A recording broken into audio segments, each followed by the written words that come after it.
As a matter, that's where George and Emil were born, about 2 miles out of town. Mossy was always interested in the boys getting good education. Mossy was ready to expand the farming, acres and acres and acres. He wanted a whole section of land. So the time came for the kids to start school. They rode a horse. And Emil and George both rode a horse until about the 2nd or 3rd grade. George fell off the horse and broke his arm. And that was it. Mossy, that builds up Mossy's case. But about that time, a fellow from downtown Flatonia inherited a lot of money. He always liked that farm where George and Amy were born on. Yeah, I was born there too. Everybody was born there. Everybody except the last two were born. No, John was born there. Oh, you're the only one, the only city slicker in the bunch. You're right. On that hill, there was an orchard that surrounded the house, a pear orchard. And every spring, when the pears would go into bloom, man, it looked like Joaquin Valley, California. And this old guy came on that place with this money and saw all this. This is it. He wanted that place, but bad. Dad had, I don't know how much of that, how many acres, but he agreed to sell him the house, the orchard, and something like 50 acres. And he kept the rest. And now what to do? Well, Posse didn't think the guy would buy it. You know, he gave him an inflated price. He just drove that thing up almost to a 1970 price. And Mr. Maynard was the name. Yes. Bought it. He bought it. I'll take it. And I want it now.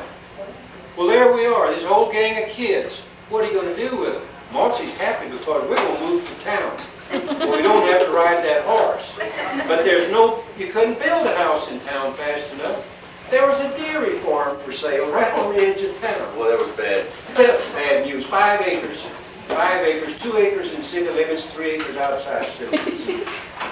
House just big enough for, golly, y'all remember the house. Railroad on That's both sides. before everything was added to it. Yeah. And then the policy started buying land. Every time you'd make a little bit of money, you'd buy more land, added on. So that finally grew to 28 acres in town.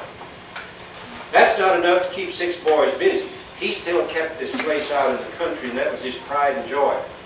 And the most prolific part of it was the part that Miss Lyndon Johnson ended up with, the pecan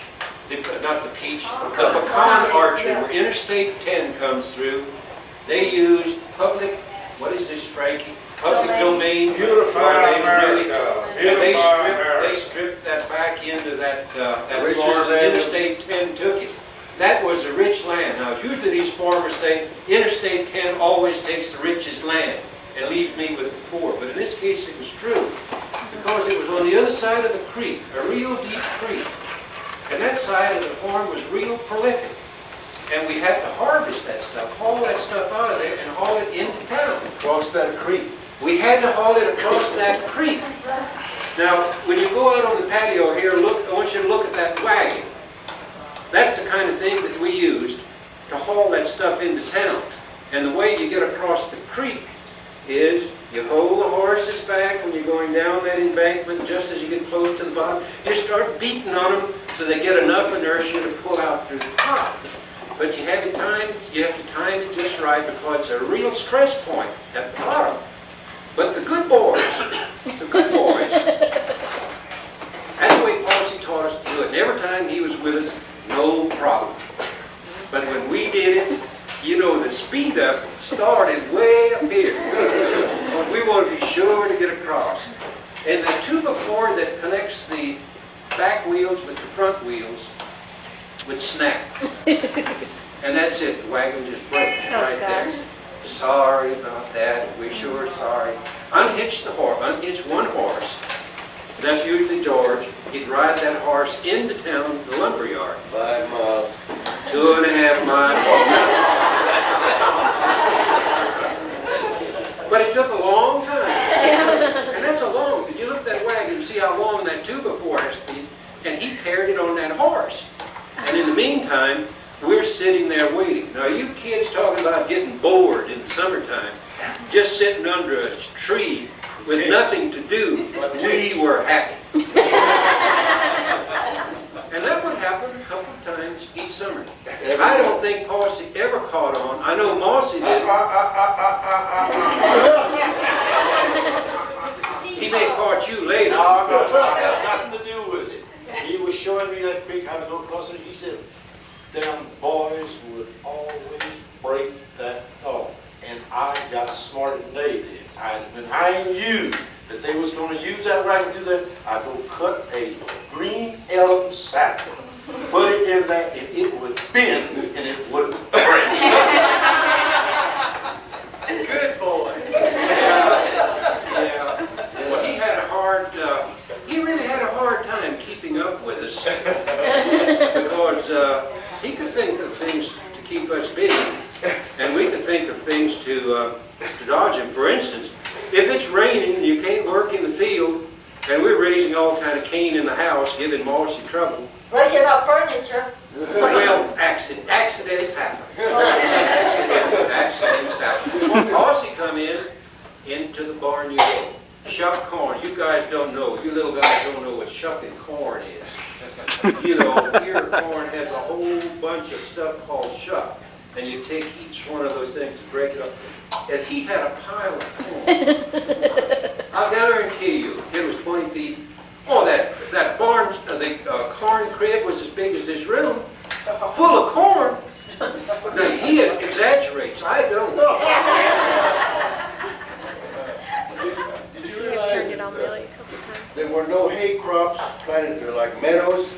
They were all row crops like cotton and corn. There were row crops. And why? And cattle, there were no beef cattle, really.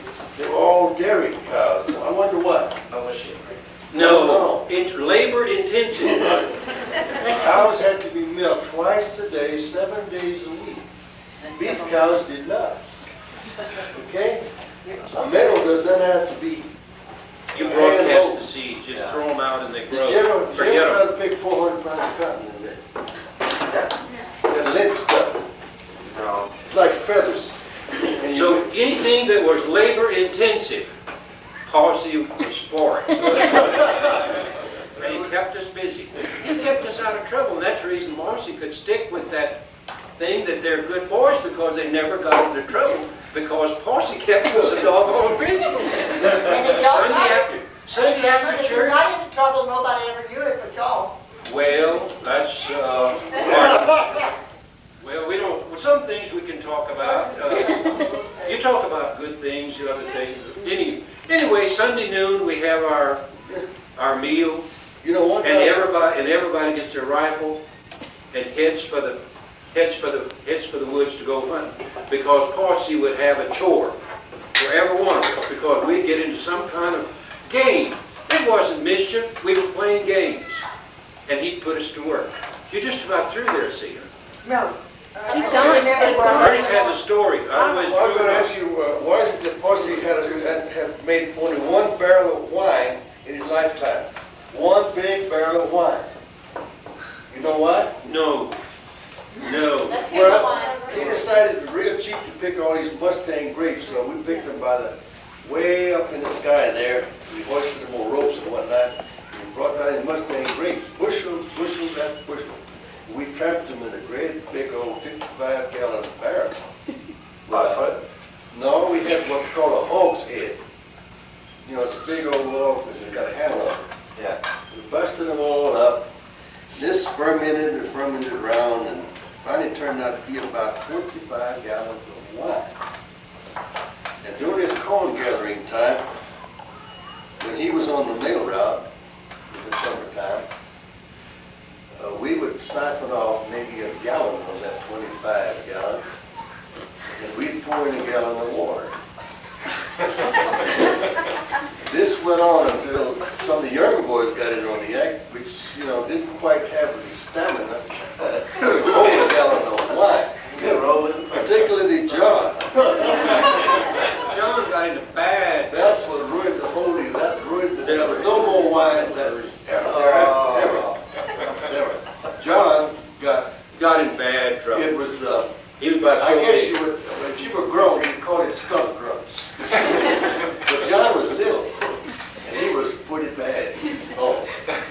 That taught him not to drink. The other thing is, he stole one of Paul's cigars and hid under a tub, great big tub. Yeah, he's small enough to get under a tub. Paulsy saw that old smoke coming out. Lifted up that thing, and there he found old John. He was green. Too bad he hadn't here to defend himself. He'd back it up. I think he'd back it up. Also, Paulsy, he never made any beer. Never. Didn't have to. Well, yeah, he by accident rented the place across the street from us, which he owned, 20 acres with it, I believe, to a fellow by the name of Shandera. Joe Shandera. Yeah, during Prohibition days, and he turned out to be a bootlegger.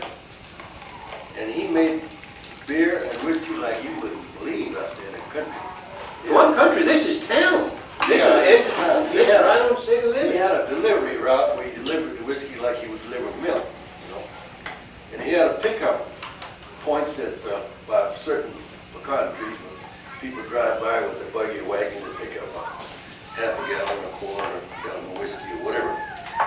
Well, one day, what stopped the whole deal, it's been going on for some time. And we had inspected the place and we found it to be pretty good stuff. George and I, we went over to O'Shander's place across the highway. And, you know, our barn was over here and the house was over here, and O'Shander's place was over there. We got one of these big 12-foot silos. It's a pipe used for pump 12 feet long. feed up into a silo, that big around, about 10 feet long. And we filled it up, and there was a mule barn where he had his headquarters there across the street making his beer. He had whiskey distilled over here and beer over here. And we filled that big 12-foot deal full of beer bottles. Full beer bottles. Full. And remember, it's made out of metal. And beer bottles are out of glass. George was carrying one end, and I was carrying the other. With hay stuffed in each end. Yeah, and we had to get past the house to the barn, right? Right through his man's yard. Horsey was in the back, right in the middle of the yard, and he says, "What is this I hear rattling in there?" I said, "We've got something in here that's got to go in the barn now." And by that time, I was a little shorter than George, and I tilted it, and the bottles fell out. And of course, he didn't say one more word. He didn't discipline us, didn't say anything, but the beer disappeared. There was another word said. I'm sure he poured it out. And he fired the bootlegger. Yeah. He had to move. And so another strange thing about the bootlegger, he had 2 cars, but only 1 license plate. He had to change license plates as needed.